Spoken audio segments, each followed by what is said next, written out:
Tag 18. So, wenn wir nun so segeln unterwegs sind, werden wir mit Menschen in Kontakt kommen und sein, die an verschiedenen Punkten stehen auf ihrer Reise hin zu Gott oder hin zu Jesus.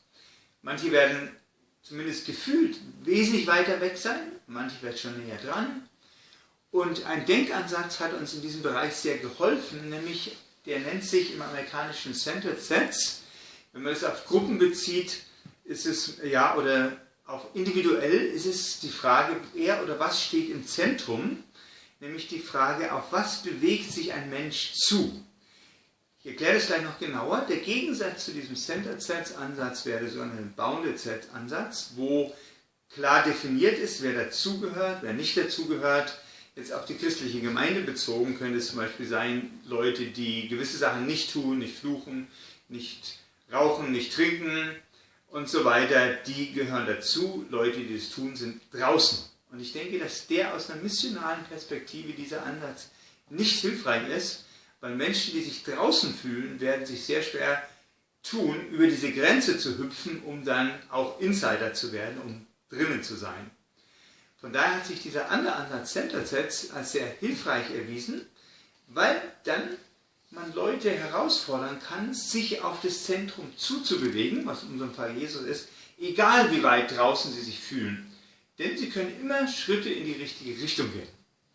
Ein ganz klasse Beispiel im Neuen Testament für Centered Sets denken ist eigentlich die Beziehung zwischen Jesus und Petrus. In der Beziehung zwischen Jesus und Petrus hat sich Petrus relativ weit draußen gefühlt, zum Beispiel bei dem Fischfang, und hat zu Jesus gesagt, geh weg von mir, ich bin ein sündiger Mensch. Und Jesus hat ihn herausgefordert mit seiner Antwort, ich will dich zu einem Menschenfischer machen, hey, beweg dich in die richtige Richtung.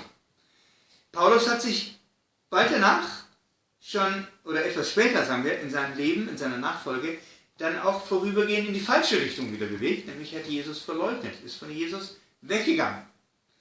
Jesus hat ihn dann wieder zurückgeholt nach seiner Auferstehung, indem er ihm dreimal die Frage gestellt hat, hast du mich lieb?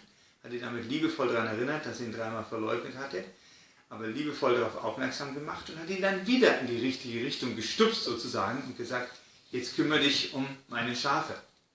Das heißt, mit diesem Ansatz kann man immer wieder Leute ermutigen und herausfordern, in die richtige Richtung zu gehen. Wiederum, auf dem Reservat hatten wir viel mit Leuten zu tun, die sich tatsächlich nicht in gefühlt haben, was Kirche anbetrifft, ist noch total out, wenn man Drogen nimmt, Sachen geklaut hat, ab und zu im Gefängnis ist, da fühlt man sich nicht in, sondern out. Und als sie gehört haben, dass jeder Schritt wichtig ist, der sie in die richtige Richtung bringt, näher zu Jesus, sind sie aufgesprungen, haben sie in die richtige Richtung bewegt.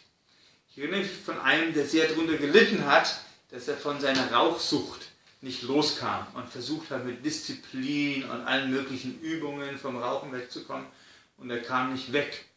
Und ich erinnere mich eines Tages, als er den Klick gemacht hat, er soll einfach Schritte zu Jesus tun und die Gehorsamsschritte, die Jesus ihm zeigt, umsetzen, hat er angefangen, das zu tun, sich in die richtige Richtung bewegt, und siehe da, zu seiner eigenen Überraschung, er sagte mir nach einem Vierteljahr, Mensch, Andreas, ich habe festgestellt, seit 3 Wochen rauche ich gar nicht mehr. Ich habe mich nicht auf das Problem konzentriert, sondern ich habe mich darauf konzentriert, mich näher zu Jesus zu bewegen, um mich zu ihm hinzubewegen. Und war selber überrascht, dass er seine Rauchsucht überwunden hatte.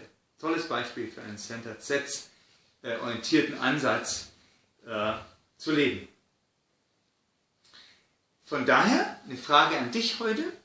In welchen Bereichen könnte dieser Centered Sets, der aufs Zentrum konzentriert ist, für dich in deinem Leben oder auch im Umgang mit anderen Menschen, diesen zu vermitteln, hilfreich sein? Denk da mal drüber nach.